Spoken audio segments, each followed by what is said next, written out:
Oil நெய் எது வேணால் ஊற்றலாம். அதுக்கு தக்காளி கொஞ்சமாக தண்ணி.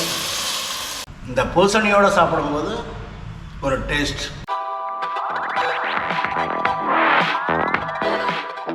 வணக்கம், விஷ்ணு கிச்சன் சார்பாக நான் ஷெஃப் வருண். இன்றைக்கி வந்து பார்த்தீங்க அப்படின்னா ஒரு மங்களகரமான ஒரு காயில் பூசணிக்காயில் வந்து பார்த்திங்கன்னா ஒரு சாம்பார் பண்ண போகிறோம். இப்போ வந்து பார்த்தீங்கன்னா காயெல்லாம் வெட்டியாச்சு.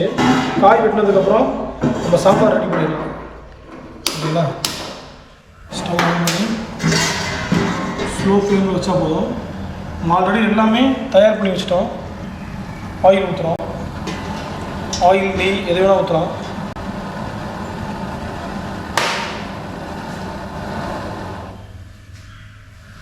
இதில் சில்வர் பாத்திரம் டக்குனு சூடு ஏறும். ஸ்லோவில் வச்சிட்டோம். ஸ்லோவில் வச்சுட்டு எண்ணெய் காஞ்சோடனே கடுகு, சீரகம், வரமிளகா, வெங்காயம், அவ்வளோதான்.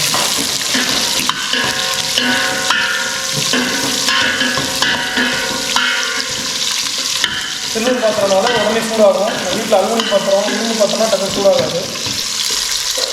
இந்த கான்செப்ட் என்ன அப்படின்னா காய் நல்லா வளரும்.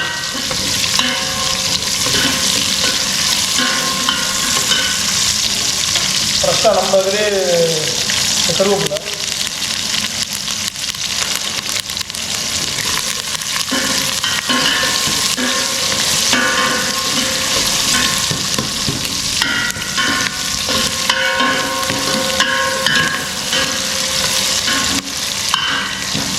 நீங்கள் வீட்டில் பண்ணும்போது சின்ன வெங்காயம் போட்டு கொடுப்பாருங்க, நல்லாயிருக்கும். சரிங்களா? ஏன்னா நான் அதிகமாக காய்கறி தேவைப்படுறதுனால நான் பெரிய வெங்காயத்தை இந்த ஷேப்பில் கட் பண்ணி போட்டிருக்கேன். வீட்டில் சின்ன வெங்காயம் பண்ணிப்பாரு, இன்னும் சூப்பராக இருக்கும். அடுத்து தக்காளி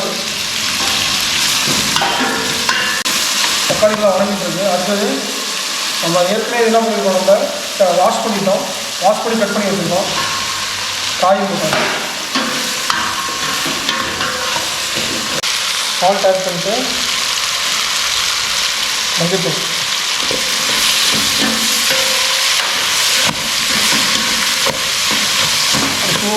கொஞ்சம் வணங்கலாம்.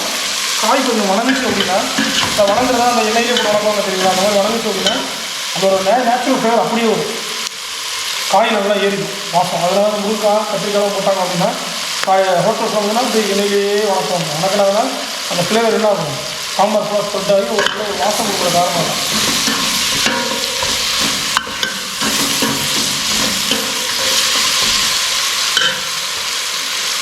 வச்சுக்கலாம். நல்லா வணங்கிட்டு காரம் நம்ம கம்மியாக தான் போடுறோம். பாருங்கள், லைட்டாக தான் போடுறோம்.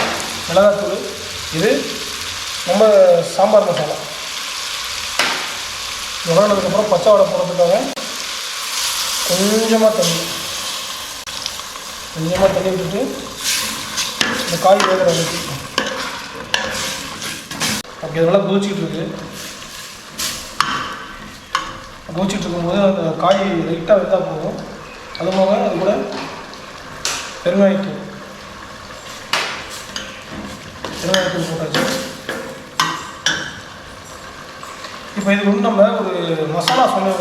இது வேறு வந்து மசாலா ரெடி பண்ணிடலாம். இதில் பார்த்திங்கன்னா நம்ம வீட்டிலே வந்து இன்ஸ்டண்ட்டாக டக்குன்னு ஒரு சாம்பார் மசாலா, சொந்தக்காரங்க வந்துட்டாங்க ஒரு நல்லா சாம்பார் வைக்கணும் அப்படின்னா இந்த சாம்பார் மசாலா வந்து பார்த்திங்க அப்படின்னா எதுவுமே கிடையாது. வரமல்லி, வரமிளகாய், சீரகம், வெந்தயம், மிளகு இதை மட்டும் தான் யூஸ் பண்ணியிருக்கேன். கூட கடலை உப்பு சேர்த்து யூஸ் பண்ணியிருக்கேன். இதை வறுத்தாச்சு அரைச்சி நம்ம எப்படி யூஸ் பண்ணுறோன்னு பார்க்கலாம். வாங்க. நம்ம புளி தண்ணி வச்சுருக்கோம் சரிங்களா? நம்ம லஞ்சு சாம்பாருக்கு எப்பயுமே புளி தண்ணி ஊற்றுவாங்க. அதுலேயே நம்ம சுடு தண்ணியிலே ஊற வச்சிட்டோங்க, ஈஸியாக இருக்கும். புளி ஊற்றிக்கணும். மசாலா பாருங்கள். மசாலா போடுறோம். சாம்பார் எப்படி ரொம்ப டேஸ்ட் ஆகும். இது நம்ம தண்ணியில் கரைச்சும் போடலாம்.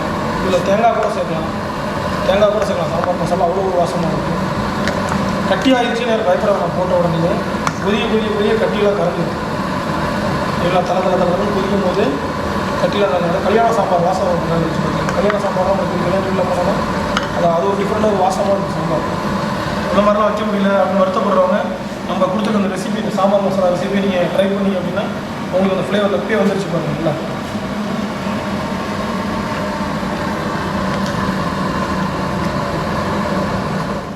இதை சாப்பிட்டு எப்படி இருக்குன்னு சொல்லுங்கள். இது மஞ்சள் பூசணியில் சாம்பார் பண்ணியிருக்கோம் இன்றைக்கி விஸ்டம் கிச்சனில். இது சாப்பிட்டு எப்படி இருக்குன்னு சொல்லுங்கள்.